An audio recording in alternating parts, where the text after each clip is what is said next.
Hello everyone, welcome to our channel. बच्चों लोग, हम लोग पढ़ रहे हैं क्लास 12 बिजनेस स्टडीज और हम लोगों की चल रही है बोर्ड एग्जाम्स के लिए विजय भव सीरीज। तो जैसी सिचुएशन उसी के हिसाब से हमारी सीरीज, और विजय भव सीरीज के पीछे सिर्फ और सिर्फ एक ही पर्पस है, आप सभी लोगों को विजयी कराना आपके बोर्ड एग्जाम्स के अंदर। तो बच्चों, आज हम लोग यहाँ पर करने वाले हैं अपनी इस विजयी भव सीरीज के अंदर अपने चैप्टर नंबर 10 फाइनेंशियल मार्केट को प्रिपेयर। हम लोग बस अपने सिलेबस को कंप्लीट ही करने वाले हैं। ऑलरेडी हम लोगों ने 9 चैप्टर्स कंप्लीट कर लिए हैं। तो बच्चों 70 to 75% की प्रिपरेशन हम लोग ऑलरेडी कर चुके हैं। बस कुछ ही चैप्टर्स बाकी हैं और उसके बाद पूरी 100% हम लोगों की तैयारी हो जाएगी। और ये जो मैंने आप लोगों को प्लानर बताया, ये जो पूरी स्ट्रैटेजी आप लोगों के साथ शेयर की गई है, ये हर एक बच्चे को ध्यान में रखकर की गई है कि अगर किसी बच्चे ने कुछ नहीं पढ़ा हो तो वो भी इस वाली सीरीज से प्रिपरेशन कर सकता है। एक ऐसा बच्चा जिसने कुछ पढ़ लिया था, कुछ नहीं पढ़ा था, सिर्फ प्रैक्टिस करनी थी, तो वो भी इस वाली सीरीज से पढ़ सकता है। एक ऐसा बच्चा जिसको सब कुछ आता है, सिर्फ उसको कॉन्सेप्ट्स को रिवाइज करना है, एक बार फिर भी उसको सारे चैप्टर्स को जानना है क्योंकि बहुत पहले पढ़े थे, बहुत टाइम हो गया था नहीं पढ़े हुए, तो एक बार सब कुछ रिकॉल करना था, तो वो भी इस सीरीज को यहाँ पर फॉलो कर सकता है। तो हर तरीके के बच्चे को ध्यान में रखते हुए सीरीज को डिजाइन किया गया ताकि हर तरीके का बच्चा इसका बेनिफिट ले सके। ठीक है बच्चों, तो चलिए स्टार्ट करते हैं अपने आज का चैप्टर नंबर 10। बट उससे पहले थोड़ा सा एक रिकॉल जो सेशन है वो जरूरी है हर क्लास से पहले, कि आप लोग कमेंट बॉक्स में मुझे चैप्टर नंबर 9 की मेमोरी ट्रिक के साथ जो जितने भी आपने वहां पर फैक्टर्स पढ़े हैं, प्लीज एक बार उनकी हेडिंग्स लिख दीजिए। इससे आपका भी रिवीजन हो जाएगा और मैम को भी ये पता चल जाएगा कि उनके प्यारे बच्चों की तैयारी कैसी चल रही है। ठीक है बच्चों, चलिए। तो बच्चों सबसे पहले स्टार्ट करते हैं फाइनेंशियल मार्केट से। देखो, फाइनेंशियल मार्केट को अगर मैं डिफाइन करूं तो फाइनेंशियल मार्केट दो वर्ड्स को मिलाकर बनती है बच्चे, फाइनेंशियल और मार्केट। और मार्केट को तो हम सभी लोग जानते हैं, ये मार्केट कोई हमारे लिए एक नया वर्ड नहीं है जिसका मीनिंग हमें ना पता हो। एक छोटे से बच्चे से भी अगर आप पूछोगे ना कि अरे भाई बता है तुझे मार्केट क्या होती है, तो वो भी तुम्हें उसकी कोई ना कोई डेफिनेशन अपने हिसाब से, अपने अंडरस्टैंडिंग लेवल के हिसाब से जरूर दे देगा। तो बच्चे, हम लोगों ने मार्केट को अब तक क्या समझा है कि मार्केट एक ऐसी जगह है, एक ऐसी प्लेस है जहां पर बायर और सेलर्स आते हैं, यानी कि किसी को सामान खरीदना है तो किसी को सामान बेचना है, और वो दोनों एक जगह पर इकट्ठे हो रहे हैं क्योंकि एक दूसरे के पास कोई ना कोई अपनी एक नीड है, यानी कि सेलर अपना सामान बेचना चाहता है, बायर अपने जरूरत का सामान खरीदना चाहता है, तो उन्हें वो एक जरिया मिल गया है मार्केट के थ्रू कि वो आपस में आते हैं और एक ट्रांजेक्शन होती है। यही चीज हम लोगों ने मार्केट के बारे में पढ़ी है, बिल्कुल सही बात है। और अलग अलग तरीके की मार्केट होती है, जैसे कि कपड़ा मार्केट होती है, वेजिटेबल मार्केट होती है ना। तो इस तरीके से अलग अलग तरीके की मार्केट है, और जैसा नाम मार्केट का वैसे ही उसके अंदर सामान मिलता है। पर जब बात हो रही हो फाइनेंशियल मार्केट की, तो फाइनेंशियल मार्केट का मतलब क्या है कि यहाँ पर बिकता है फाइनेंस। बिल्कुल सही बात है, यहाँ पर लेन देन होता है फाइनेंस का, यानी कि पैसों में हम लोग यहाँ पे डील करते हैं। तो मैम, क्या ऐसा होता होगा कि एक स्टॉल होता होगा और उसी के ऊपर एक जगह पर 500 के नोट, एक जगह पर 100 का नोट और एक जगह पर 200 का नोट खरीदा और बेचा जा रहा होगा? देखो बच्चे, ऐसा तो नहीं हो रहा है, बट हाँ, यहाँ पर हम डील डेफिनेटली फाइनेंस में ही करते हैं। और जिस फाइनेंस में जिस तरीके से हम यहाँ पर डील करते हैं उसे बोलते हैं फाइनेंशियल एसेट। कि मिलेगा तो यहाँ पर आपको पैसा, बट पैसे मिलने का फॉर्म क्या है वो एक अलग चीज है। यहाँ पर आपको जो चीज दी जाएगी वो पैसे के इक्विवेलेंट है, बट उसकी फॉर्म हमने यहाँ पर चेंज कर दी है। तो बहुत ही सिंपल लैंग्वेज है बेटा, फाइनेंशियल मार्केट एक ऐसी मार्केट है जहां पर कुछ लोग ऐसे हैं जिनके पास सरप्लस मनी है, कि हम में से और आप में से बहुत सारे ऐसे लोग हैं ना भाई, जो बहुत ही मालदार पार्टी हैं। तुम तो हो ही मोटी सामी, तुम्हारे पास तो बहुत सारा पैसा है, तो तुम्हें उस पैसे को प्रोडक्टिव यूजेस में लगाना है। तुम चाहते हो कि यार घर में पड़ा पड़ा वो पैसा किसी काम नहीं आ रहा है, अब इसे किसी काम में तो लाया जाए। मेरी जो तिजोरी है घर की, उसमें 1 करोड़ रुपए रखे हुए हैं, बट वो 1 करोड़ रुपए का घर की तिजोरी में ही रखे गए तो क्या ही होगा ना उसका, बल्कि डर और बना रहेगा कहीं चोरी ना हो जाए, है ना। तो क्यों ना इस 1 करोड़ रुपए को कहीं पे इन्वेस्ट कर दे और उससे कुछ रिटर्न जनरेट करे। तो कुछ ऐसे लोग हैं जिनके पास इतना सारा पैसा है, और वहीं पे कुछ ऐसे लोग हैं जो बैठे हुए हैं, राह तक रहे हैं कि कोई तो आए और पैसा देकर चला जाए, यानी कि कुछ लोगों को पैसों की जरूरत है। तो इन दोनों लोगों को मिलाने का काम कर रही है हमारी फाइनेंशियल मार्केट। समझ गए होगे आई होप कि फाइनेंशियल मार्केट क्या होती है। तो चलो बिजनेस की लैंग्वेज में समझते हैं कि फाइनेंशियल मार्केट क्या होती है। चलो, so financial market is a market. देखो कितना नादान और हमें बेवकूफ समझते हैं और कहते हैं financial market is a market, जैसे हमें पता ही ना हो। तो चलो कोई बात नहीं, इनकी बात मान लेते हैं कि फाइनेंशियल मार्केट एक मार्केट है, बट ये तो बताओ कि ये किस चीज की मार्केट है? For the creation and exchange, जहां पर या तो आप फाइनेंशियल एसेट को क्रिएट करते हो, यानी कि एक नया आपने एक एसेट क्रिएट किया, या जो एसेट ऑलरेडी आपके पास है आप उसे एक्सचेंज करने का काम करते हो। चलो इसका एक एग्जांपल देती हूँ। मान लो कोई एक कार डीलर है ना, अब या तो उसने एक नई कार बनाई और उसे मार्केट में बेचा, या उसके पास किसी की एक यूज्ड कार आई और उसे उसने आगे किसी और पर्सन को बेचा। तो यानी कि नए एसेट भी क्रिएट किए जा रहे हैं और पुरानों में भी डील किया जा रहा है फाइनेंशियल मार्केट के अंदर, ठीक है। और किस चीज का एक्सचेंज हो रहा है बच्चे? ये फाइनेंशियल एसेट, क्योंकि फाइनेंशियल मार्केट है तो नाम भी क्या होगा? फाइनेंशियल एसेट, ठीक है। फाइनेंशियल मार्केट हर उस जगह पर आपको देखने को मिलेगी जहां जहां फाइनेंशियल ट्रांजैक्शन करते हो, ठीक है। जैसे कि हम शेयर्स इश्यू करते हैं, डिबेंचर्स इश्यू करते हैं, परचेज करते हैं, सेल करते हैं एग्जिस्टिंग सिक्योरिटीज का, यानी कि वही शेयर्स वही बॉन्ड्स खरीदे और बेचे जाते हैं, चाहे नए हो चाहे पुराने हो, ठीक है। अब financial market act as a link, ये लिंक क्रिएट करता है between the households and the business firms. अब यहां से इस बात को ध्यान से समझिएगा कि फाइनेंशियल मार्केट लिंक क्रिएट करता है कि देखो, एक तो होते हैं हमारे हाउसहोल्ड जिन्हें पैसा जमा करने का बहुत शौक होता है, क्योंकि उनके पास बहुत पैसा होता है तो उसको जोड़ने का काम करते हैं। अब वो उस पैसे को कहाँ जोड़ने जा रहे हैं? फाइनेंशियल मार्केट के अंदर। और वहीं पे कुछ हमारी बिजनेस फर्म्स होती हैं जिन्हें उस पैसों की जरूरत है, वो इन्वेस्टर्स हैं, वो आप ही के पैसे को लेंगे आपसे, आप बैंक में जाके सेव करोगे, बैंक से इन्हें पैसा मिलेगा और ये उसी पैसे का इस्तेमाल करेंगे अपनी इकोनॉमी के अंदर, ठीक है। और क्या करेंगे? उस पैसे का मोबिलाइज करेंगे उस पैसे को, यानी कि जो भी हमारी पूरी फाइनेंशियल मार्केट है, जो भी हमारी इकोनॉमी है, उसके अंदर वो पैसा जो है वो यूज किया जाएगा। और ये जो पूरा प्रोसेस चल रहा है ना बेटा, ये जो काम हो रहा है, इसे बोलते हैं एलोकेटिव फंक्शन। ये जो फंड्स चैनलाइज हो रहा है हमारे बिजनेस फर्म से हाउसहोल्ड्स के बीच में, इसे कहते हैं एलोकेटिव फंक्शन, ठीक। और जब भी ये फंक्शन परफॉर्म किया जाता है ना, तो इसके दो कॉन्सिक्वेंसेस निकलते हैं, इसके दो रिजल्ट निकलते हैं।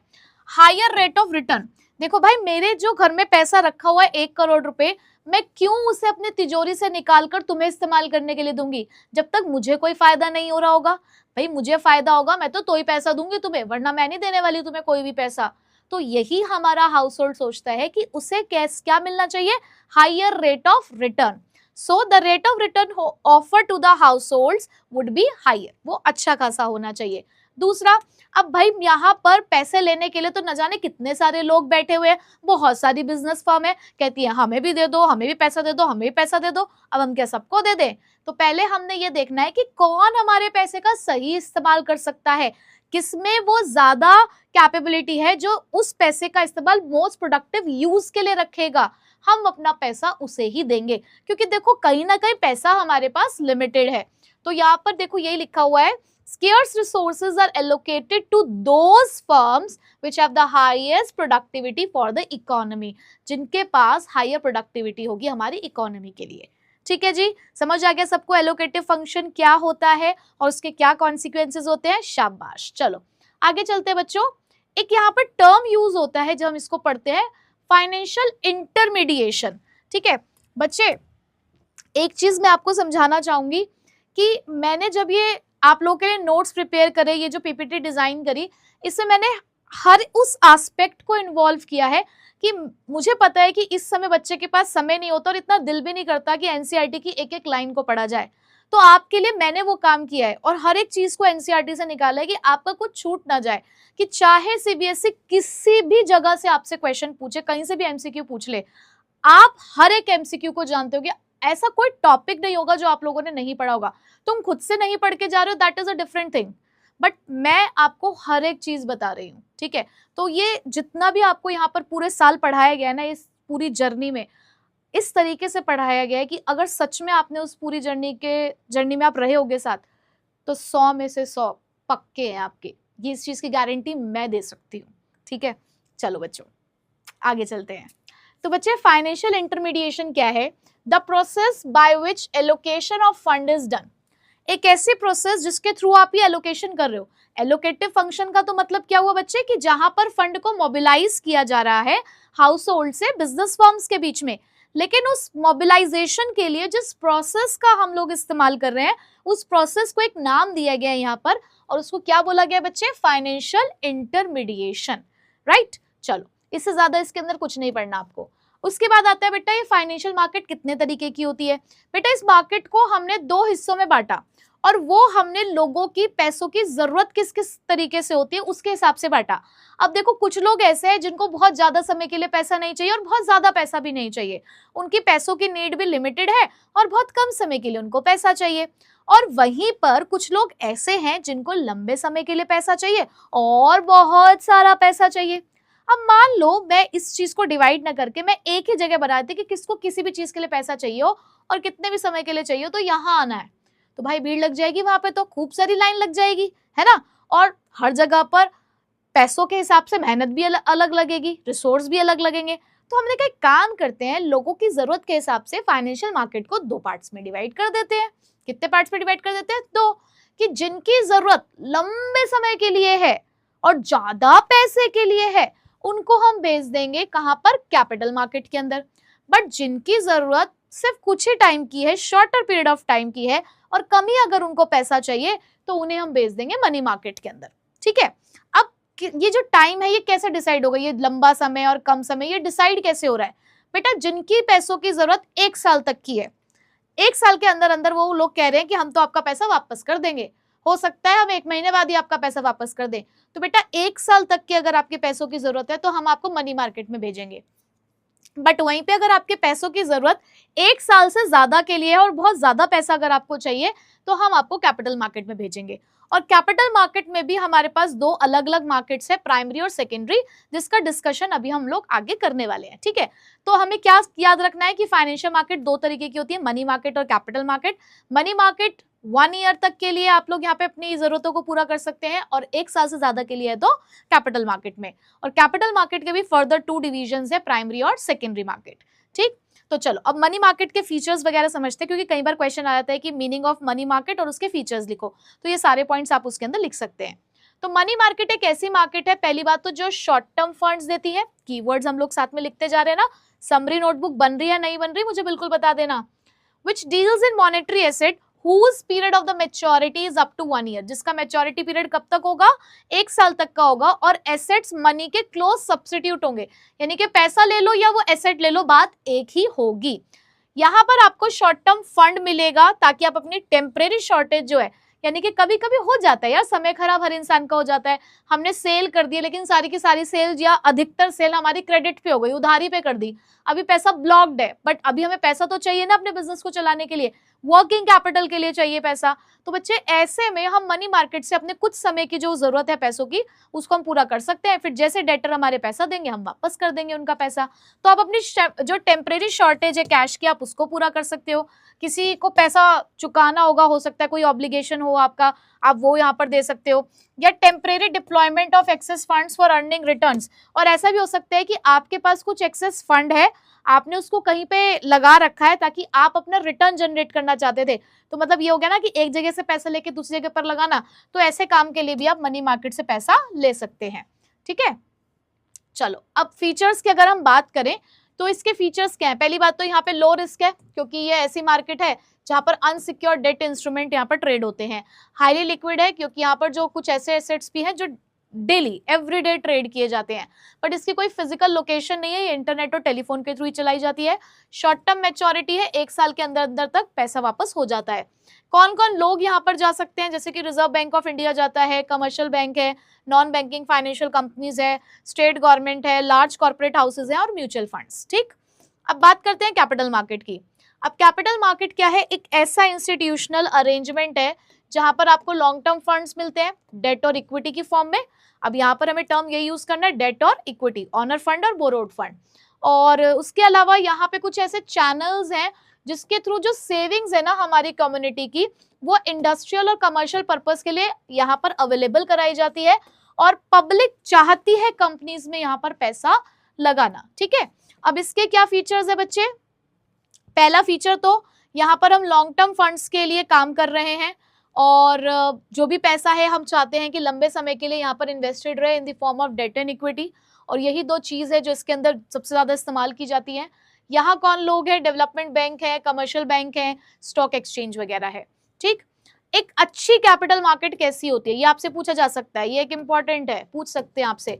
एक अच्छी कैपिटल मार्केट कैसी होती है, एक आइडियल कैपिटल मार्केट कैसी होनी चाहिए भाई? जहां पर रीजनेबल कॉस्ट पे फाइनेंस अवेलेबल हो जाए, मार्केट ऑपरेशंस जो है फ्री हो, फेयर हो, कॉम्पिटिटिव हो, ट्रांसपेरेंट हो, मतलब कुछ भी आप छुपा नहीं रहे हैं अपने इन्वेस्टर से, सब कुछ यहाँ पर एकदम क्लियर है, इंफॉर्मेशन आप सही तरीके से पहुंचा रहे हैं, ट्रांजैक्शन की कॉस्ट भी कम आती है, और यहाँ पर कैपिटल को मोस्ट प्रोडक्टिव यूज में लगाया जाता है। ठीक है जी, चलो अब इससे भी ज्यादा इंपॉर्टेंट है इसके बीच का डिफरेंस जो आपको पढ़कर जाना है।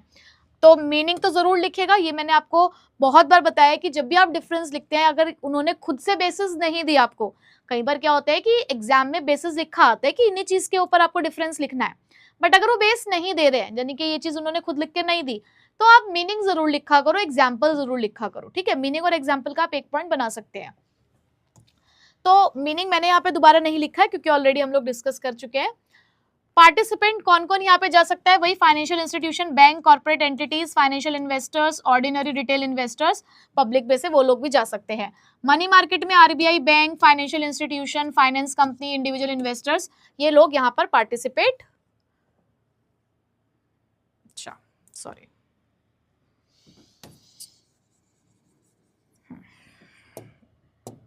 मनी मार्केट के अंदर RBI, bank, financial institution, finance companies, individual investors generally यहाँ पर पार्टिसिपेट नहीं करते। अगर मैं इंस्ट्रूमेंट की बात करूं तो कैपिटल मार्केट में इक्विटी शेयर्स, डिबेंचर, बॉन्ड्स और प्रेफरेंस शेयर्स होते हैं। मनी मार्केट के अंदर treasury bill, trade bill, commercial paper, certificate of deposit होता है। इन्वेस्टमेंट आउटले यानी कि कहाँ कितना इन्वेस्टमेंट लगता है, अब सबसे ज्यादा बच्चे गलती करते हैं इस वाले पॉइंट में, इन्वेस्टमेंट आउटले में। बच्चों को लगता है कैपिटल मार्केट तो एक ऐसी मार्केट है जिसमें बहुत पैसा होता है, तो इन्वेस्टमेंट भी वहीं ज्यादा होती होगी। बच्चे यहाँ जो इन्वेस्टमेंट आउटले है ना, वो आपको पर यूनिट के हिसाब से देखना होता है। कि अगर मैं बात करूं शेयर्स और डिवेंचर्स की, तो तुम लोगों ने अकाउंटेंसी में देखा होगा, एक शेयर की कीमत 10 रुपए है, एक शेयर की कीमत 100 रुपए है, डिवेंचर की कीमत 10,000 रुपए है, मतलब कुछ इसी तरीके से आपको देखने को मिल रहा है। और हमारी फाइनेंशियल मार्केट में ऐसा होता है कि जरूरी थोड़ी है कि आपको यार 10,000 शेयर ही खरीदने हैं, अगर आपको एक शेयर में इन्वेस्टमेंट करनी है आप कर सकते हो। अब उस कंपनी का अगर एक शेयर 3,000 रुपए का है, 1,000 रुपए का है, 500 रुपए का है, तो आप ले सकते हो ना। तो आपकी जो पर यूनिट इन्वेस्टमेंट है वो सिर्फ इतनी है। बट वहीं पे अगर मैं मनी मार्केट की बात करूं तो वहां के इंस्ट्रूमेंट आपको इस तरीके से नहीं मिलते कि आप के वही 3,000 का मिल रहा है, 4,000 का मिल रहा है। वहां पर अगर मैं आपसे डिस्कस करूं किसी एक इंस्ट्रूमेंट की जिसमें है ट्रेजरी बिल, वो पहला ही 25,000 रुपए का है, और फिर वो 25,000 के मल्टीपल में मिलता है, 50,000, 75,000, 1,00,000। तो इन्वेस्टमेंट आउटले मनी मार्केट में ज्यादा है, कैपिटल मार्केट में कम है। तो बच्चे ये वाले पॉइंट में आप लोग गलती मत करके आइएगा, आप लोग ध्यान से पढ़ के जाओ कि इन्वेस्टमेंट यहाँ पर ह्यूज नहीं है। क्यों? क्योंकि यहाँ हम कहते हैं कि ये स्मॉल डिनोमिनेशन होता है, पर यूनिट इनकी जो वैल्यू होती है वो कम होती है, जैसे कि 100 रुपए, 10 रुपए, इस तरीके से। बट मनी मार्केट के अंदर लार्ज सम ऑफ मनी होता है, क्योंकि यहाँ के जो इंस्ट्रूमेंट होते हैं वो एक्सपेंसिव होते हैं, और ये होता ही है, जितना कम समय के लिए आपको पैसा चाहिए होगा उतना उसके ऊपर जो पैसा लगता है ना वो ज्यादा ही लगता है। ड्यूरेशन, जो कैपिटल मार्केट है वो आपकी मीडियम और लॉन्ग टर्म सिक्योरिटीज में डील करती है, और वहीं पे जो आपकी मनी मार्केट है वो शॉर्ट टर्म, यानी कि ऐसे हमारे इंस्ट्रूमेंट्स जिनका पैसा एक साल के अंदर अंदर पूरा हो जाएगा, और कई बार तो एक सिंगल डे के लिए भी यहाँ पर पैसा दिया जाता है। लिक्विडिटी की बात करूं तो ये जो है डेफिनेटली ये हमारे लिक्विड है, क्योंकि स्टॉक एक्सचेंज में ट्रेड किए जाते हैं। बट मनी मार्केट के इंस्ट्रूमेंट से कंपेयर करूं तो दीज आर लेस लिक्विड। ठीक है, तो आप ऐसे यहाँ पर लिख सकते हो कि these are less liquid but these are highly liquid. यहाँ पे पैसा बहुत जल्दी कन्वर्ट हो जाता है मनी के टर्म्स में, एसेट्स जो है वो मनी के टर्म्स में जल्दी कन्वर्ट हो जाते हैं। सेफ्टी की बात करूं तो यहाँ पे थोड़ा सा रिस्क है, और रिटर्न की भी अनसर्टेनिटी है, क्योंकि लंबे समय के लिए आप पैसा इन्वेस्ट कर रहे हो, तो यहाँ पे रिस्क ज्यादा है और थोड़ी सी रिटर्न की भी अनसर्टेनिटी है। ऑन दी अदर हैंड अगर मनी मार्केट की बात करूं तो यहाँ पर ये सेफ है, क्योंकि कम समय के लिए ही आप पैसा दे रहे हो। एक्सपेक्टेड रिटर्न जनरली वही, जितना ज्यादा रिस्क होगा उतना ज्यादा यहाँ पर रिटर्न होगा। अनसर्टेनिटी डेफिनेटली है, बट हाँ हाई रिटर्न होने के चांसेस भी यहाँ ज्यादा है। बट मनी मार्केट में वही, क्योंकि आप रिस्क भी कम ले रहे हो तो यहाँ पे रिटर्न भी कम ही आपको मिलेगा।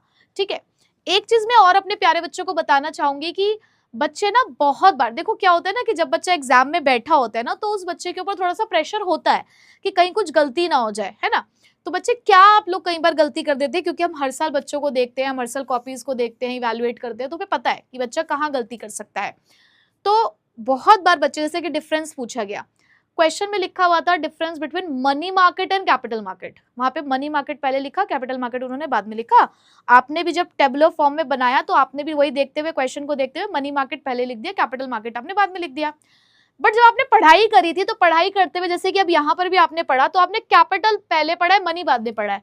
अब बच्चे समटाइम्स ये गलती कर देते हैं, स्पेशली ये उन बच्चों के साथ होते हैं थोड़ा सा रट्टा मार के जाते हैं, और जो समझ के जा रहा है कई बार उसके साथ भी हो जाता है कि नहीं ध्यान रहता, तो मनी में वो कैपिटल मार्केट के पॉइंट्स और कैपिटल में मनी मार्केट के पॉइंट्स लिख डालते हैं।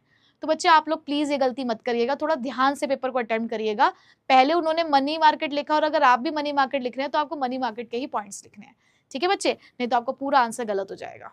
वहां पे वो टीचर देखो हेडिंग नहीं चेंज करेगी अपने आप, आपको खुद से ही ये चीज ध्यान करके जाना है, ठीक है ना। चलो आते हैं बच्चे अब कैपिटल मार्केट के टू टाइप्स से, प्राइमरी मार्केट और सेकेंडरी मार्केट। और इसको याद रखने के लिए मैं बहुत ही इजी एग्जाम्पल यहाँ पर आपको देती हूँ कि आप लोग एक एग्जाम्पल वही लो, जैसे कि अभी मैंने बताया कि राजू, हमारा राजू है, हमारा राजू क्या है, उसने अपना खुद का एक नया शोरूम खोला और वहां पर सिर्फ और सिर्फ नई कार ही बेची जाती हैं।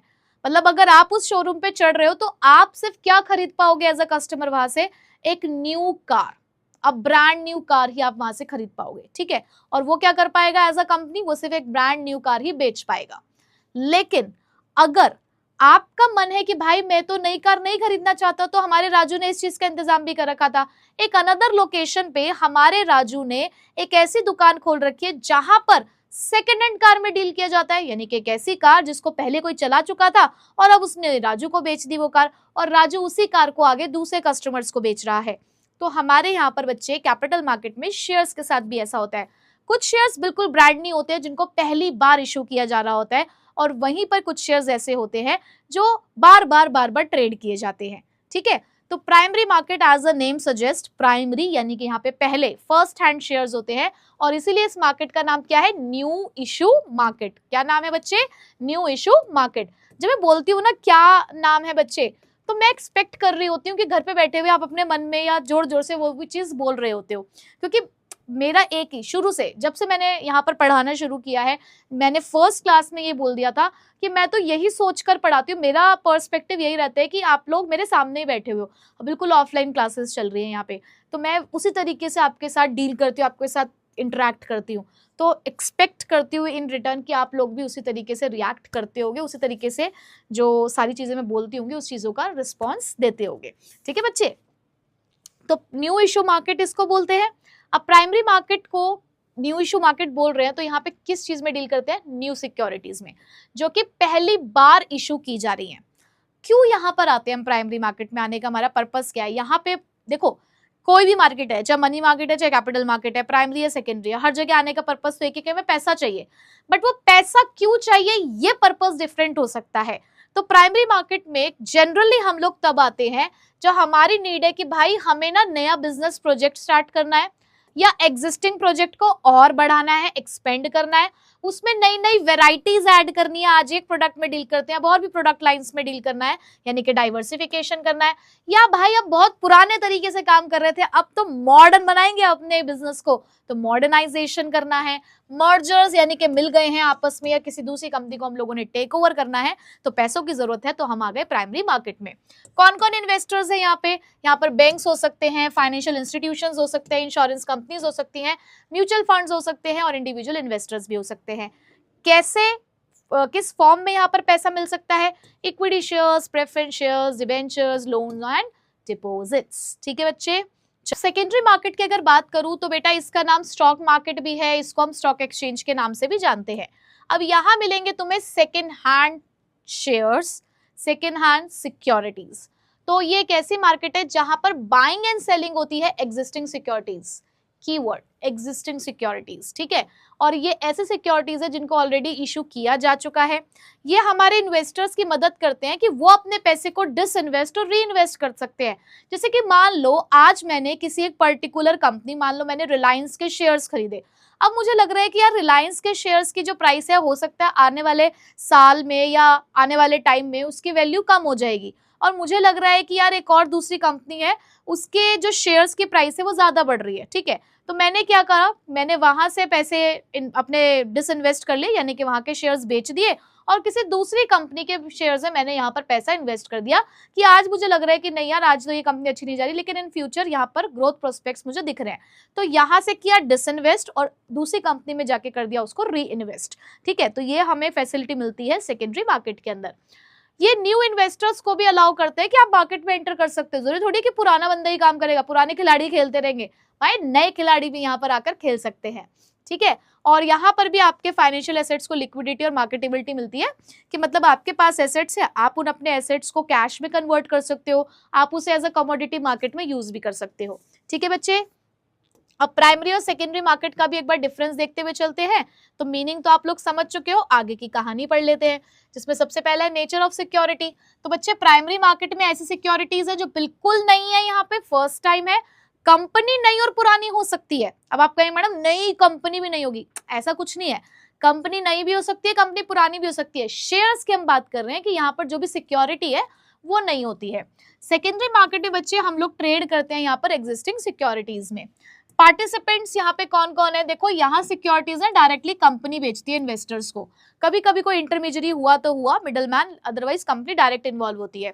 बट सेकेंडरी मार्केट में सिर्फ ऑनरशिप का एक्सचेंज हो रहा होता है इन्वेस्टर्स के बीच में, कंपनी का कोई लेना देना नहीं है।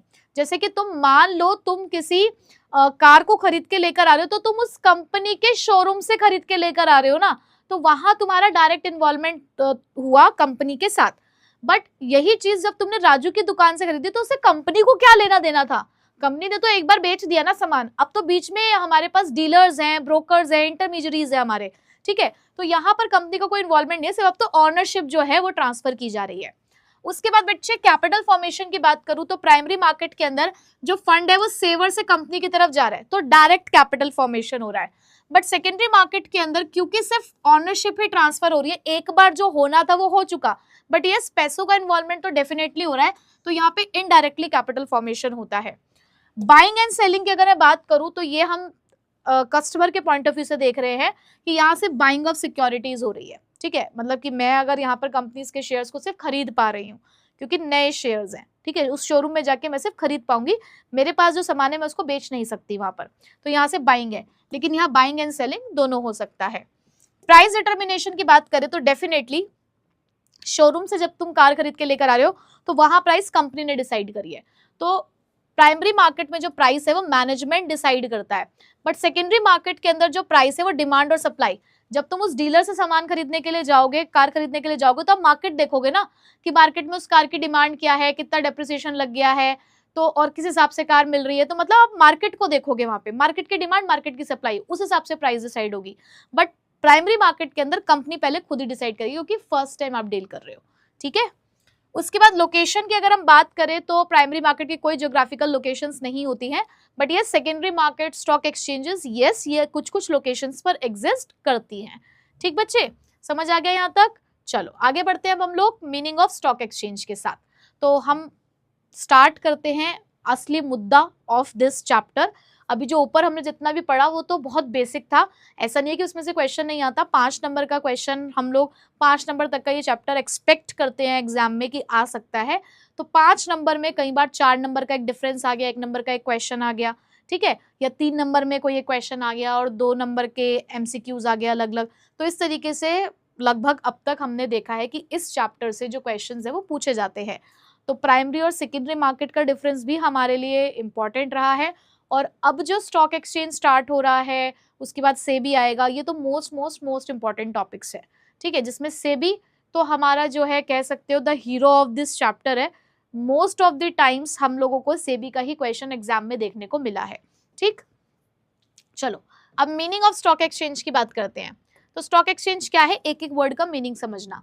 उन्होंने बोला कि एक सिक्योरिटीज कॉन्ट्रैक्ट रेगुलेशन एक्ट होता है 1956, जिसके अंदर ये कहा गया कि स्टॉक एक्सचेंज का मतलब क्या है, एनी बॉडी ऑफ इंडिविजुअल्स, ठीक है, any body of individuals whether incorporated और नॉट, मतलब कि कोई एक ऐसा इंस्टीट्यूशन चाहे वो रजिस्टर्ड है या रजिस्टर्ड नहीं है, इनकॉर्पोरेटेड का मतलब क्या होता है रजिस्ट्रेशन, बट किस लिए बनाया गया है, constituted for the purpose of assisting, help करने के लिए, रेगुलेट करने के लिए, कंट्रोल करने के लिए क्या, एक बिजनेस है, और वो बिजनेस किस चीज का है, बाइंग एंड सेलिंग और डीलिंग इन सिक्योरिटीज, कि हम सिक्योरिटीज मार्केट में डील करते हैं।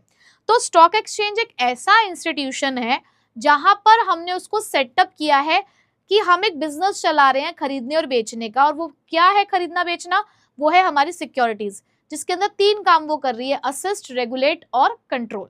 ठीक, चलो अब इसी स्टॉक एक्सचेंज के होते हैं कुछ function. So see the scope for the liquidity and pricing of securities, और इसी में ही सारे के सारे फंक्शंस ऑफ स्टॉक एक्सचेंज छुपे हुए हैं। आप खुद से ढूंढेंगे कि कौन सा पॉइंट क्या है, तो अपनी समरी नोटबुक में जरूर लिखना।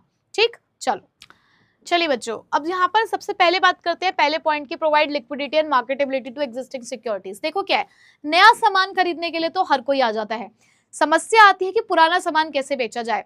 तो जब तक हमारे पास भी ये कार 24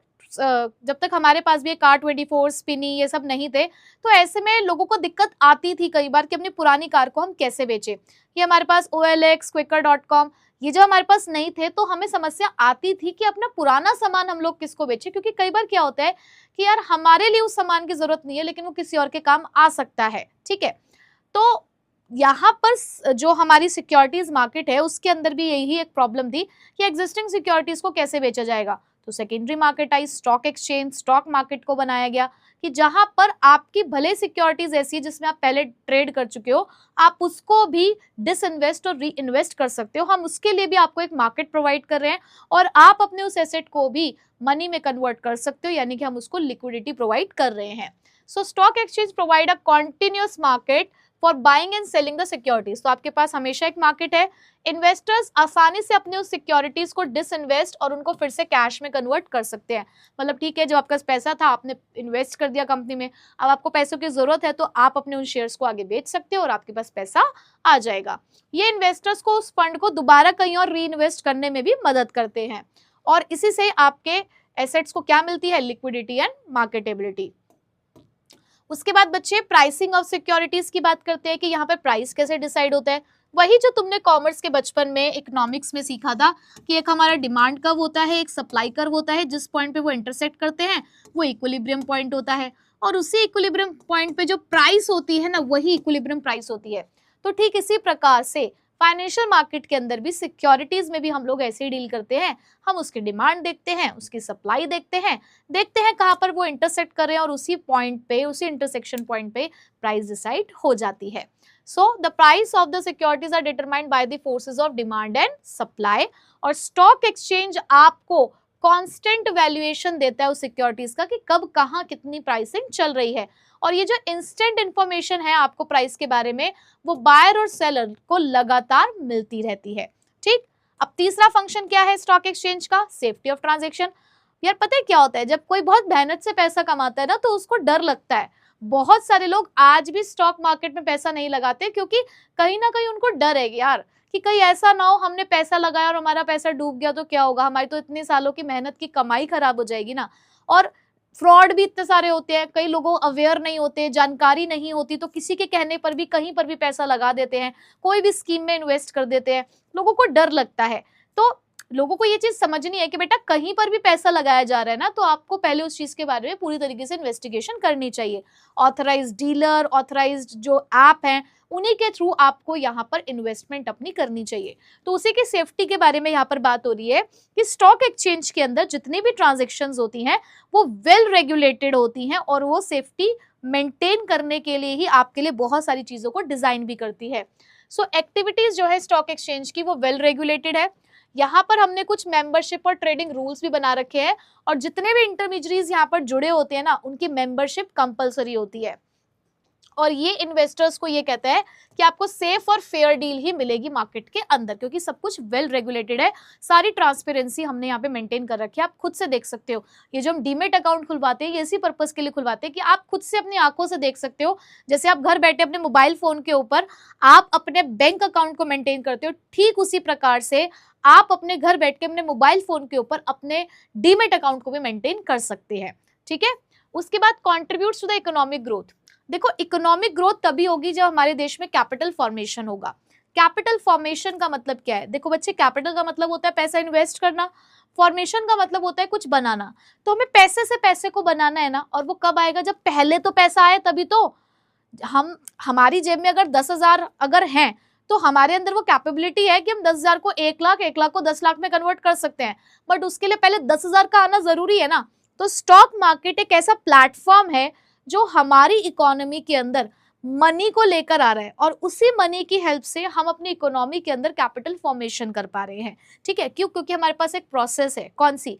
डिसइन्वेस्ट और री इन्वेस्ट। आज मेरा एक 100 का शेयर था, मैंने उसे किसी कंपनी में, मतलब किसी कंपनी का एक 100 रुपए का मैंने शेयर खरीदा, मार्केट में उसकी प्राइस आज से 1 हफ्ते बाद 150 रुपए हो गई, तो मैंने 150 रुपए में उसको बेच दिया, तो मैंने 50 रुपए का प्रॉफिट कमाया। अब मैंने क्या किया, यही 150 रुपए किसी और कंपनी में री इन्वेस्ट कर दिए। अब वही 150 रुपए जो थे मेरे, वो 250 रुपए बन गए, तो मैंने वो 250 रुपए वहां से, मतलब अपना शेयर बेच दिया 250 रुपए का। तो इस तरीके से जो बार बार हम री इन्वेस्ट और डिस इन्वेस्ट कर रहे हैं, इसी की मदद से हम लोग कैपिटल फॉर्मेशन कर पा रहे हैं। ठीक है, so securities are continuously bought and sold in the market, और डिसइन्वेस्टमेंट और री इन्वेस्टमेंट की वजह से आपकी सेविंग्स चैनलाइज यानी कि यूज हो रही है मोस्ट प्रोडक्टिव इन्वेस्टमेंट्स में, जिसकी वजह से कैपिटल फॉर्मेशन हो रहा है और हमारी इकोनॉमी का डेवलपमेंट हो रहा है।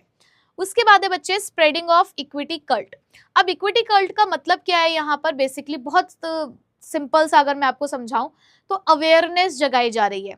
हम आपको यहाँ पर एडुकेट करना चाहते हैं कि देखो भाई, स्टॉक मार्केट कोई बुरी चीज नहीं है। अगर आपको सही नॉलेज है, सही डायरेक्शन में आप जा रहे हैं, सारी इंफॉर्मेशन लेकर अगर आप इस मार्केट में एंटर कर रहे हैं, तो ये आपको फायदा ही देके जाएगी, और कई हद तक एक ऑनरशिप की फीलिंग भी मिलेगी कि हाँ यार, हमने पैसा इन्वेस्ट कर रखा है किसी कंपनी में। तो देखो, स्टॉक मार्केट जो है या स्टॉक एक्सचेंज जो है, वो एनकरेज करती है ऑनरशिप के लिए, कि हम आपको यहाँ पर ऑनरशिप दे रहे हैं कंपनी के अंदर, तो वाइडर ऑनरशिप को एनकरेज कर रही है लोगों के बीच में, जिसकी वजह से ट्रेडिंग प्रैक्टिसेस को प्रमोट किया जा रहा है, एडुकेट किया जा रहा है इन्वेस्टर्स को इन्वेस्टमेंट अपॉर्चुनिटीज के बारे में। ठीक है, तो बेसिकली बच्चों, इक्विटी कल्ट का मतलब सिर्फ इतना ही है कि ज्यादा से ज्यादा लोगों से पैसा इन्वेस्ट कराना स्टॉक मार्केट के अंदर। ठीक, उसके बाद प्रोवाइडिंग स्कोप फॉर स्पेकुलेशन।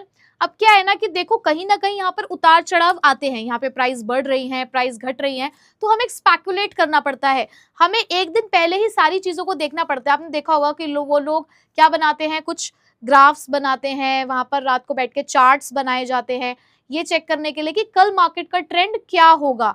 तो बच्चे, ये जो ट्रेंड को सोचा जा रहा है, समझा जा रहा है, ये कुछ स्पेकुलेशंस हैं, जिसकी हेल्प से वो अपने आगे की ट्रेडिंग करते हैं। तो स्टॉक मार्केट आपको अलाउड करती है कि आप एक हेल्दी मैनर में स्पेकुलेशन कर सकते हैं। तो स्टॉक एक्सचेंज अलाउ करती है कंट्रोल्ड एंड लीगल स्पेकुलेशन, और एक सर्टेन लेवल ऑफ स्पेकुलेशन जरूरी भी होती है मार्केट में लिक्विडिटी मेंटेन करने के लिए और कॉन्टिन्यूसली डिमांड और सप्लाई को बनाए रखने के लिए, क्योंकि उसी के हिसाब से लोग फिर वहां पर क्या करते हैं, शेयर्स को खरीदते और बेचते हैं। ठीक, उसके बाद बच्चे आते हैं कि ये स्क्रीन बेस्ड ट्रेडिंग और सेटलमेंट ऑफ सिक्योरिटीज कैसे होती है, मतलब किस तरीके से ये ट्रेडिंग वगैरह का काम जो है वो चलता है।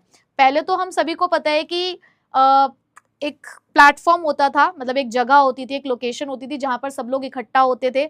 सभी लोगों ने स्कैम 1992 और ऐसी बहुत सारी जो है मूवीज बन चुकी हैं इन सभी के ऊपर, स्टॉक मार्केट के ऊपर। तो आपने देखा होगा कि पहले आउटक्राई सिस्टम था, बोलियां लगती थी, जो मिडल मैन होते थे वो बोलियां लगाते थे शेयर्स, कंपनी के शेयर्स की, और जिसकी हाईएस्ट बोली होती थी उसी को शेयर्स बेचे जाते थे।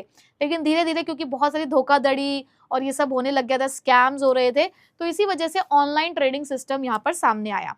तो ऑनलाइन ट्रेडिंग सिस्टम कैसे वर्क करता है, उसके लिए मैं कहती हूँ कि थोड़ा सा अपने ध्यान रखा करो कि जैसे आप ऑनलाइन ऐप यूज करते हैं बहुत सारी चीज़ों की, कि आप जोमेटो का ऐप यूज करते हो, आप मान लो फ्लिपकार्ट वगैरह आप यूज करते हो, तो जब आपने पहली बार उस ऐप को डाउनलोड किया था तो आपने सबसे पहले क्या किया, इतनी सारी ऐप में से आपने एक ऐप को चुना अपनी जरूरत को पूरा करने के लिए।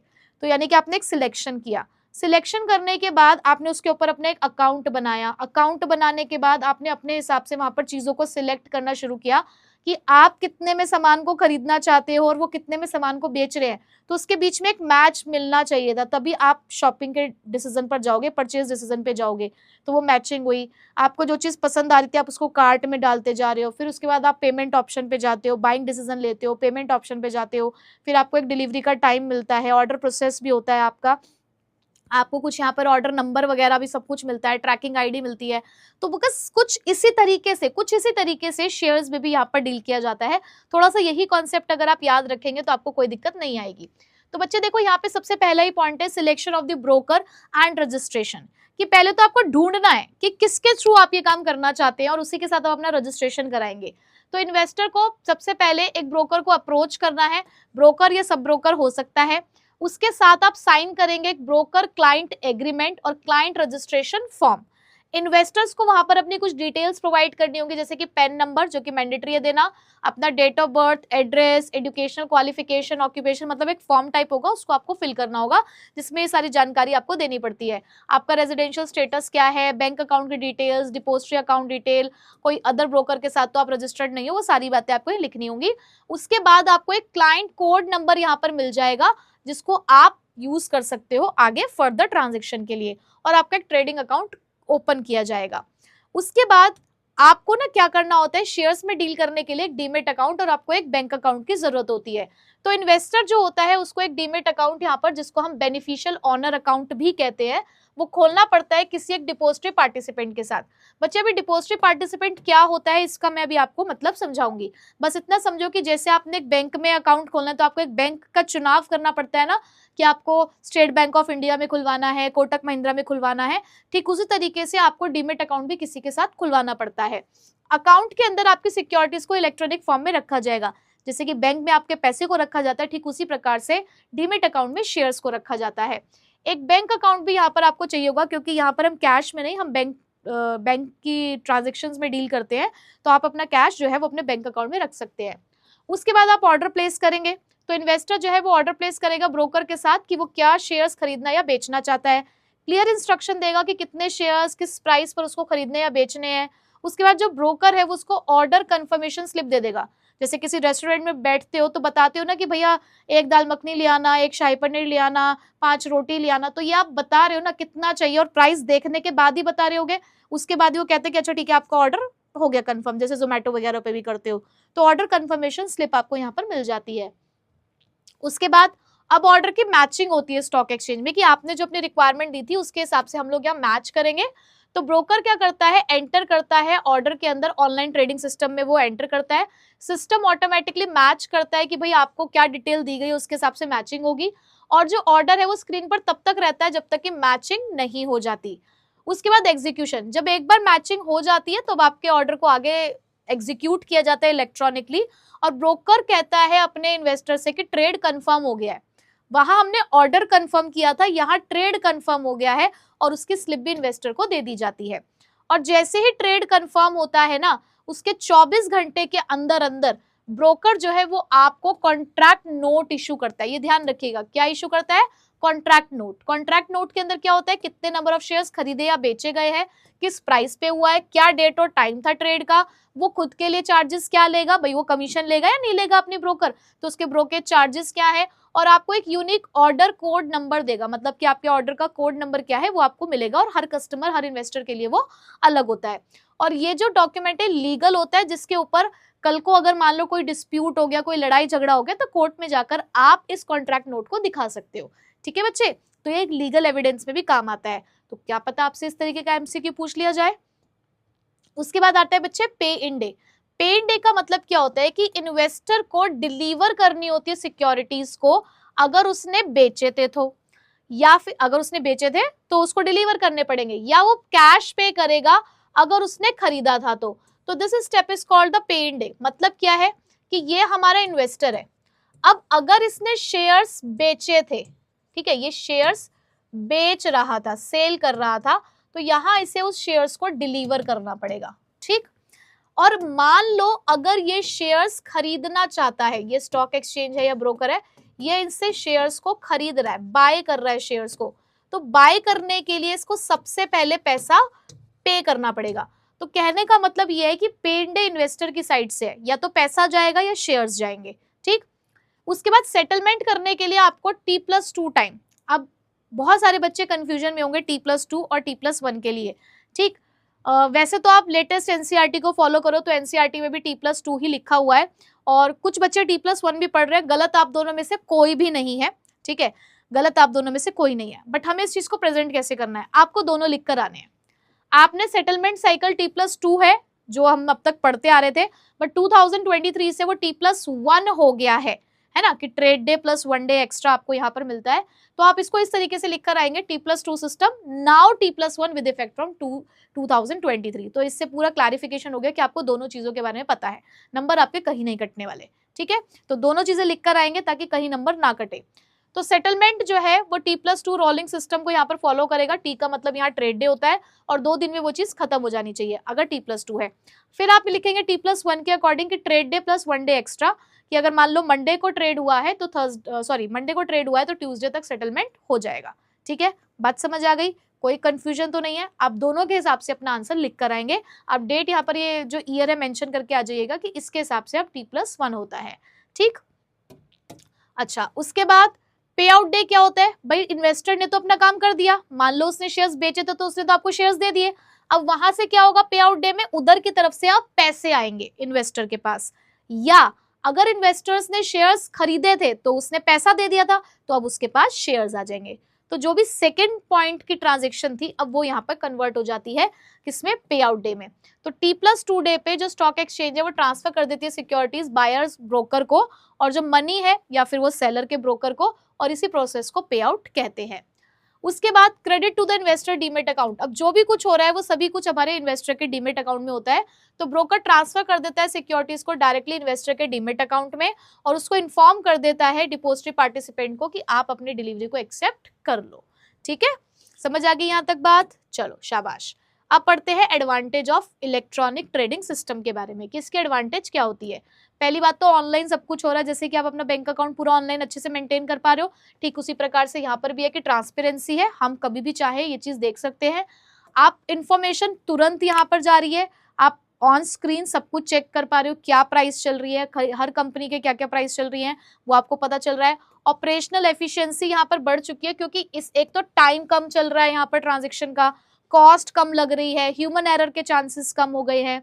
वाइडर पार्टिसिपेशन, अब हर जगह का बंदा यहाँ पे पार्टिसिपेट कर पा रहा है, तो क्योंकि कंप्यूटर टर्मिनल्स के थ्रू यहाँ पर काम हो रहा है तो लोगों का जो कंट्रीब्यूशन है, लोगों का जो पार्टिसिपेशन है वो इसमें बहुत ज्यादा बढ़ गया है। और एक ही ट्रेडिंग प्लेटफॉर्म है, सिंगल ट्रेडिंग प्लेटफॉर्म से सब लोग जुड़े हुए हैं, तो ये भी बहुत बढ़िया चीज हो गई है कि एक ही इलेक्ट्रॉनिक प्लेटफॉर्म है जिसमें सारे लोग आकर मिल गए हैं। ठीक है, अब बच्चे आते हैं हम नेक्स्ट टॉपिक की तरफ विच इज डीमेटरलाइजेशन एंड डिपोजिटरी। अब ये टर्म्स क्या होती है डीमेटरलाइजेशन एंड डिपोजिटरी, तो चलो सबसे पहले आपको डीमेटरलाइजेशन समझाती हूँ। बच्चे पहले के टाइम पे क्या होता था कि आपके जो दादा परदादा के भी परदादा के टाइम पे क्या होता था, शेयर्स में जब लोग वो डील करते थे, जब वो किसी भी कंपनी का शेयर खरीदते थे ना, तो बदले में एक सर्टिफिकेट मिलता था जिसको हम बोलते थे शेयर सर्टिफिकेट। ठीक है, यानी कि एक फिजिकल फॉर्म में आपके पास एक एविडेंस आता था कि आपने फलाना कंपनी के कुछ नंबर ऑफ शेयर्स खरीदे हैं। ठीक, बट क्या होता था ना, उस शेयर सर्टिफिकेट के चोरी हो जाने के, फट जाने के चांसेस, कुछ लोग नकली शेयर्स बना के दे दिया करते थे, तो इस तरीके की धोखाधड़ी बहुत सारी चल रही थी। तो फिर बाद में आया हमारा वही ऑनलाइन ट्रेडिंग सिस्टम, जिसमें उन्होंने कहा कि अगर आपने कोई शेयर्स खरीद रखे हैं तो आप उसे इलेक्ट्रॉनिक फॉर्म में भी कन्वर्ट कर सकते हो। किसमें कन्वर्ट कर सकते हो बच्चे, इलेक्ट्रॉनिक फॉर्म में। ठीक है, अब इलेक्ट्रॉनिक फॉर्म में जब आप अपने शेयर्स को कन्वर्ट करते हो तो उसे ही बोलते हैं डीमेटेरियलाइजेशन। जैसे कि मुझे किसी से पैसे लेने थे, वो बंदा कह रहा था कि लो मैडम चेक ले लो, मैंने कहा भाई साहब चेक तो मत दो आप मुझे, चेक तो खो जाएगा, फट जाएगा, पुराने हो सकता है आपने इसके ऊपर नकली सिग्नेचर कर रखे हो, एक काम करो आप मेरे बैंक में पैसा ट्रांसफर कर दो, ऑनलाइन मेरे को पैसा ट्रांसफर कर दो। तो वही पैसा मेरे बैंक अकाउंट में रिफ्लेक्ट हो गया मेरे अकाउंट में, जैसे उन्होंने ट्रांसफर करा तो तुरंत मुझे पता चल गया।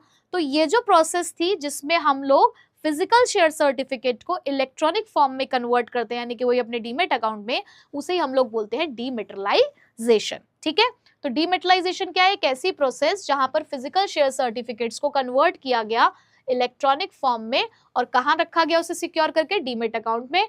और हम यहाँ पर पेपर सर्टिफिकेट को होल्ड नहीं करते, आप चाहें तो उसको बाद में दोबारा भी कन्वर्ट कर सकते हैं। मान लो किसी का मन कर रहा है कि नहीं भाई मुझे तो यही चाहिए शेयर सर्टिफिकेट, मैं तो इसको फ्रेम करा के घर पे लगाऊंगा, तो भाई करवा लो। तो अगर आप इलेक्ट्रॉनिक फॉर्म से फिर से फिजिकल शेयर सर्टिफिकेट में आना चाहते हो तो आप ये काम कर सकते हैं, और इसको बोला जाता है रीमेटरलाइजेशन।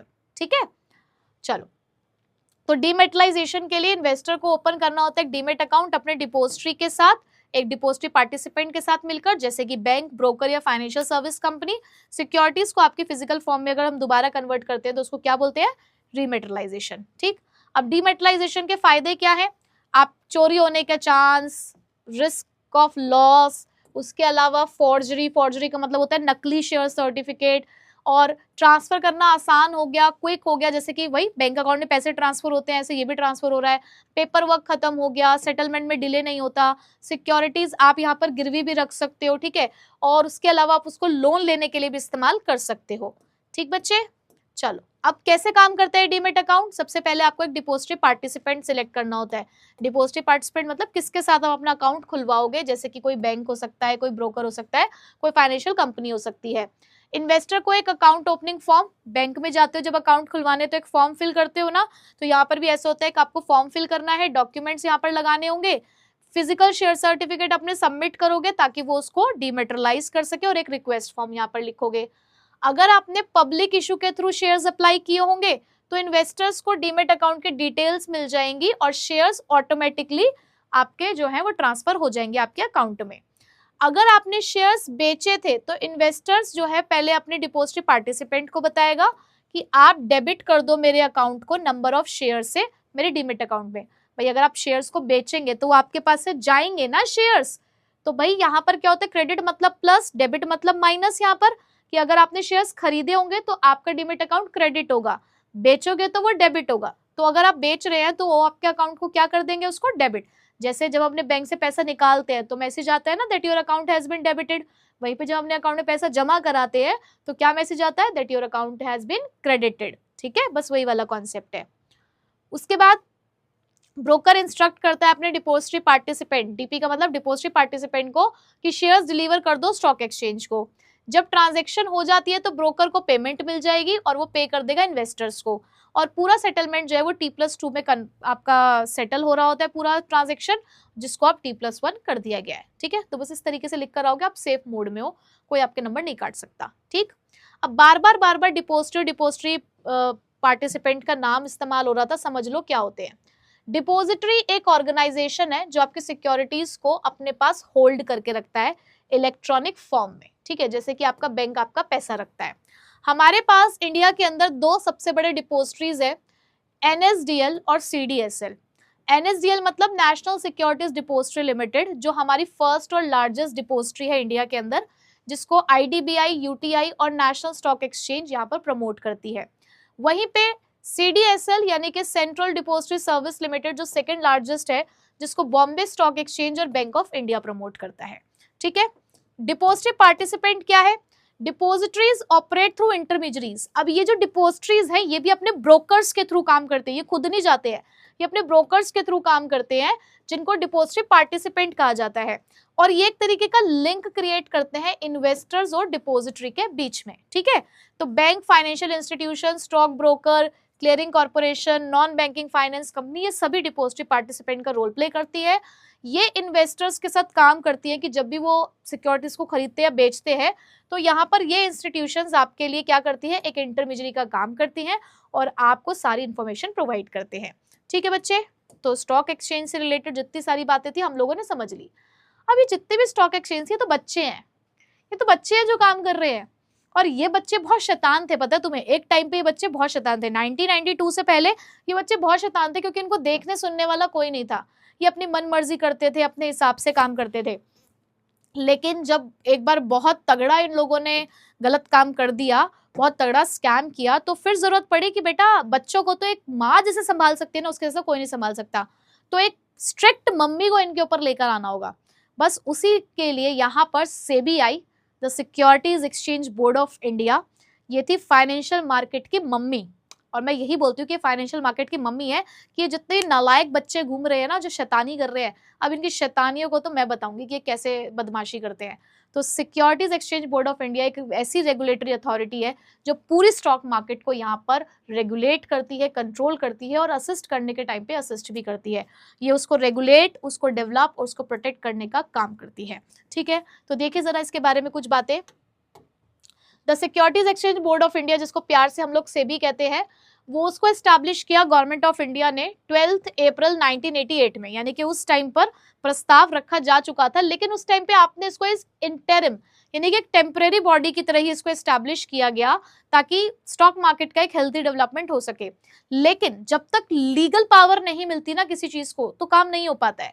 तो यहाँ पर फिर उसको 30 जनवरी 1992 को एक स्टैच्यूटरी स्टेटस यानी कि एक लीगल स्टेटस दिया गया securities exchange board of India act 1992 के तहत, और जिसको किसने पास किया था? पार्लियामेंट ने। अब जब इसको बनाया गया तो कुछ ऑब्जेक्टिव्स रखे गए। क्या ऑब्जेक्टिव रखे गए? कि स्टॉक एक्सचेंज को पहली बात तो रेगुलेट करेंगे और ऑर्डरली फंक्शनिंग को यहाँ पर हम प्रमोट करेंगे। राइट्स और इंटरेस्ट को प्रोटेक्ट करना इन्वेस्टर्स, इसी के लिए तो हम लोग स्पेशली आए हैं, और छोटे छोटे इन्वेस्टर्स जो हैं हम उनके लिए आए हैं और उनको एडुकेट करेंगे। हम अनफेयर ट्रेड प्रैक्टिसेस को यहाँ पर रोकेंगे, बैलेंस बनाकर चलेंगे, सेल्फ रेगुलेशन और स्टैट्यूटरी रेगुलेशन, कि हर चीज लॉ नहीं बताएगा, खुद भी कुछ समझदारी से काम करना होगा।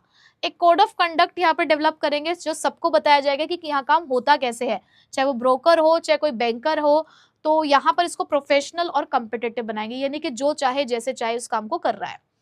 अब इसी के लिए हमारी सेबी ने 3 तरीके के रोल प्ले करने शुरू करे। एक स्ट्रिक्ट मम्मी रेगुलेटरी वाला, आपके डेवलपमेंट के लिए डेवलपमेंटल, और स्टॉक मार्केट की प्रोटेक्शन करने के लिए प्रोटेक्टिव फंक्शन। ठीक है, और बहुत बहुत बहुत इंपॉर्टेंट है फंक्शंस ऑफ सेबी, जरूर पढ़ के जाना। तो रेगुलेटरी फंक्शंस की बात करूं तो क्या क्या करते हैं कि जितने भी ब्रोकर, सब ब्रोकर या जितने भी मार्केट में प्लेयर्स घूम रहे हैं ना, खिलाड़ी घूम रहे हैं, अपना रजिस्ट्रेशन करा लो जरा आके, ऐसे बिना रजिस्ट्रेशन के काम नहीं कर पाओगे। प्लस जो भी तुम सामान बेच रहे हो ना, यहाँ पे जो भी स्कीमें बेचते फिर रहे हो लोगों को, कुछ भी बेचाते हो, पहले उनका भी रजिस्ट्रेशन कराओ यहाँ पर आके। उसके अलावा सारे ब्रोकर्स को, सब बैंकर्स को, सारे मैनेजर्स, पोर्टफोलियो मैनेजर्स, अंडरराइटर्स को बोल दिया गया तुम पर भी कड़ी नजर है, तुमको भी कंट्रोल किया जा रहा है, तुमको भी रेगुलेट करके हम लोग यहाँ पर चलेंगे। ये जो बिडिंग हो रही है, इन टेक ओवर बिड पर हम रेगुलेट करेंगे, इसको भी देखेंगे कि अननेसेसरी हाई बिड्स ना लगे। उसके अलावा इंस्पेक्शन करेंगे, इंक्वायरी बिठाएंगे, जब भी जरूरत पड़ेगी आपसे इंफॉर्मेशन मांगी जा सकती है। कोई फीस चार्ज करनी होगी, हम फीस चार्ज करेंगे अपने काम को पूरा करने के लिए, और भी कुछ अगर कभी जरूरत पड़ेगी किसी पावर का इस्तेमाल करने की, तो वो भी काम सेबी कर सकती है, ऐसा उसको गवर्नमेंट ने बोला है। डेवलपमेंट के लिए क्या करती है ये, यहाँ पर जितने भी मिडल मैन है, इंटरमीडिएट्स है, उनको ट्रेन करती है सिक्योरिटीज मार्केट के अंदर, रिसर्च करती है, पब्लिश करती है उस इन्फॉर्मेशन को ताकि सभी लोगों तक वो जानकारी पहुंचे, और भी जो कुछ उसे करना होता है जिससे कैपिटल मार्केट को डेवलप किया जा सके, वो सारे काम करती है। प्रोटेक्टिव फंक्शंस की बात करूं कि प्रोटेक्ट करने के लिए क्या कर रही है कि जितने भी गलत एक्टिविटीज हो रही हैं, फ्रॉडलेंट और अनफेयर ट्रेड प्रैक्टिसेस हो रही है, उस पर रोक लगाई जा रही है। अगर कोई ऐसे काम करते हुए पकड़ा गया, इनसाइडर ट्रेडिंग के अंदर की जानकारी को लीक किया जा रहा है, अंदर ही अंदर शेयर्स को बेचा और खरीदा जा रहा है, और कोई ऐसा करते हुए पकड़ा गया तो पेनल्टी लगाएंगे। उसके अलावा इन्वेस्टर के प्रोटेक्शन के लिए जो भी कुछ कर सकते होंगे वो काम करेंगे, और फेयर प्रैक्टिसेस और कोड ऑफ कंडक्ट को हम यहाँ पे प्रमोट करेंगे। ठीक है बच्चों, तो ये उसके प्रोटेक्टिव फंक्शन थे, और इसी के साथ आपने चैप्टर नंबर 10 कंप्लीट किया। तो बच्चों आई होप कि बहुत अच्छे से ये चैप्टर आपको समझ में आ गया होगा, और मैं ऐसी उम्मीद करती हूँ कि अगर आपने अभी तक ये चैप्टर नहीं पढ़ा होगा तो आज आपको ये चैप्टर पूरा समझ में आ गया होगा, क्योंकि मैंने दिल से पूरे चैप्टर को बहुत ही ज़्यादा डिटेल में समझाया है। मैंने कोई फॉर्मेलिटी नहीं करी है चैप्टर को पढ़ाने की कि फटाफट 30 मिनट के अंदर मैं इस चैप्टर को कंप्लीट करती गई हूँ, नहीं, मैंने एक एक चीज़ के ऊपर बहुत ज़्यादा स्ट्रेस देके आपको हर एक चीज़ बताई है। ठीक है बच्चे, तो मैम की मेहनत को बिल्कुल थोड़ा सा रिस्पेक्ट दीजिएगा और अच्छे से पढ़ लीजिएगा। अब आपको क्या करना है, इसकी राइटिंग प्रैक्टिस करनी है, याद करना है चैप्टर को, सारे पॉइंट्स लर्न करने हैं, कीवर्ड्स की लाइंस पर ध्यान देना है, और क्वेश्चंस की प्रैक्टिस करनी है। ठीक है मेरे प्यारे बच्चों, तो चलिए मिलेंगे अब आपसे नेक्स्ट वीडियो में नेक्स्ट चैप्टर के साथ। So till then take care, bye bye.